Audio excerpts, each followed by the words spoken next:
Hi everybody, it's Mike with the Claim Squad Public Adjusters bringing you another video.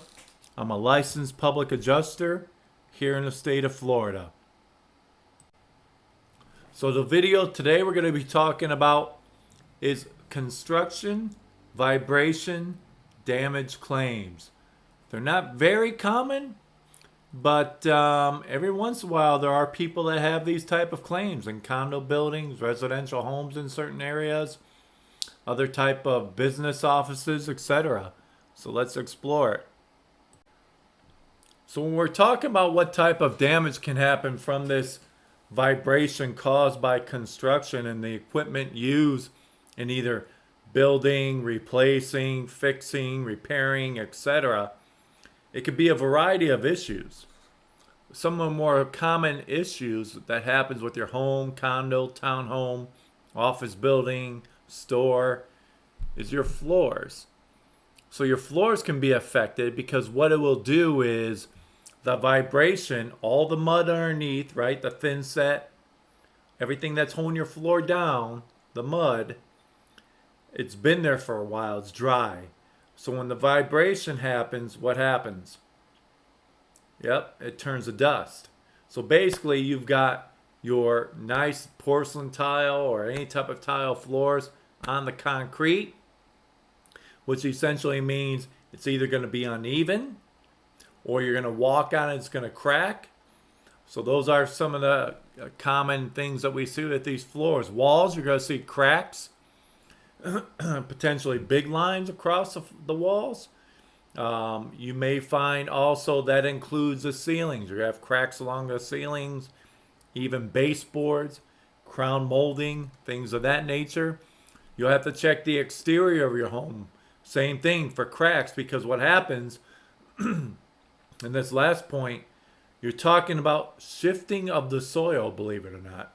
And that's going to cause a variety of structural issues that you may or may not even know about.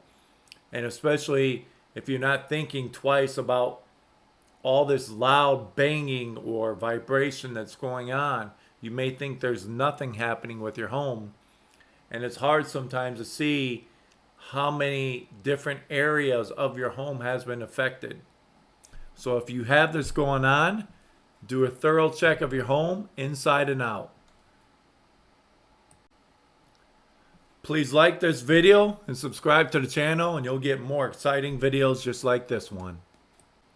So let's get in really quickly and talk about some of the culprits here. This is some of the heavy duty equipment that's used. Everything from jackhammers, blasting, to large excavator type machines that have these buckets on it. You have an impact hammer pile driver. You have these rollers. It's for compaction. We call them compactors or rollers. And then finally, you have the crack and seat operations. All of these things, whether they're repairing a street, putting in a seawall, okay, fixing rebar, removing rebar. There's a variety of things any of this type of equipment can be used for.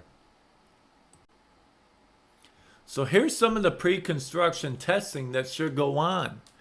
There should be a pre-inspection report and photos, the preventative damage assessment, seismograph reports, because you got to see with the vibration level how will you test it out to see, is it high enough, the vibration level, that it can cause damage. And there really should be a full site evaluation. You got to include measurements. The important thing is a soil testing, because you got to find out the risk and the potential of the damage that it might do to not only the building you might be working in, but nearby buildings. So the very important factor about this pre-construction testing is the fact that if it's a big project, a big condo building, they're going to do all this stuff because this is hundreds of millions of dollars. However, it's a small neighborhood, small condo. You're dealing with associations. The associations can't and don't want to pay for all this pre-testing, which is important. So you're going to find associations a lot of times are going to be kind of the victim to this, and people that live in the association. So I do have a client that I represent currently that is on the beach. I won't say where, but they were removing and replacing rebar because of the Surfside collapse building that happened in Miami. So all these condos are now having to do this.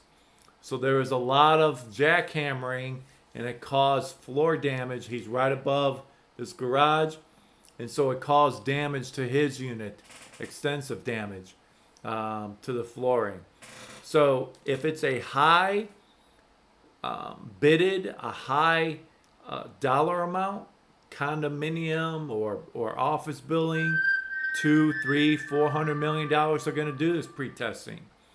Small association, small condo, even a big condo when you deal with an association. If you're in a home in a neighborhood, they probably won't do the testing. That's an important thing to remember.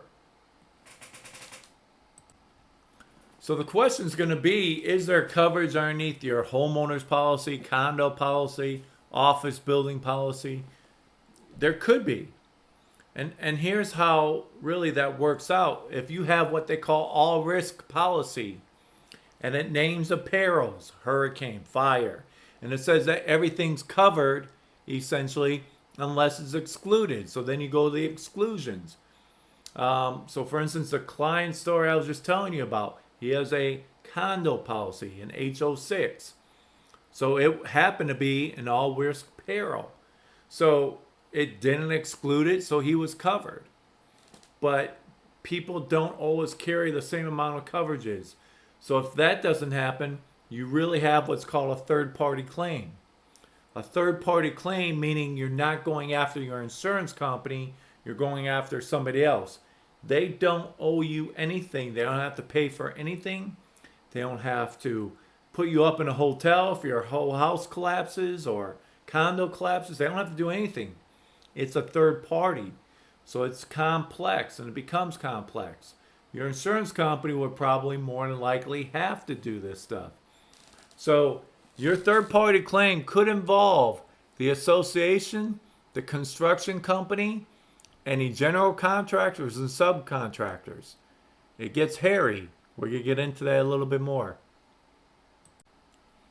So here, one of the most important steps to take, talk to a specialized public adjuster or attorney, because these things, if you look, they are very complex claims. You should not attempt to handle yourself. You have to get proper notice to all the contractors involved. It takes a lot of work. There could be several insurance companies.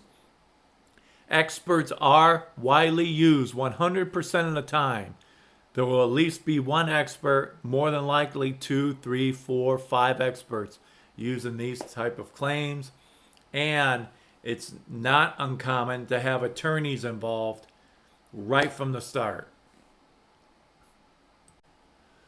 So just to conclude, this isn't an easy type of claim. These are very complex claims. You can have attorneys in who represent these contractors right from the start. You can have multiple insurance companies. You have to put multiple people on notice, not only the contractors, but if you're in an association, the association. All right? So there's a multitude of things, and it's a big web. Don't get caught in the web. Hire somebody to help you, whether it's, like I said, a specialized public adjuster or a attorney that has handled these vibration construction cases before. My name's Mike Keeler. Hope you enjoyed this video. I'm a licensed public adjuster in the state of Florida. Here's my information on how you can get a hold of me if you need help with a claim, need to be represented in the claim, and you're in the state of Florida. This is how you can reach me. Unfortunately, I'm only licensed in Florida. Florida keeps me plenty busy. So those of you that are outside of Florida, if you have a quick question, maybe need a little bit of guidance, you could reach me here.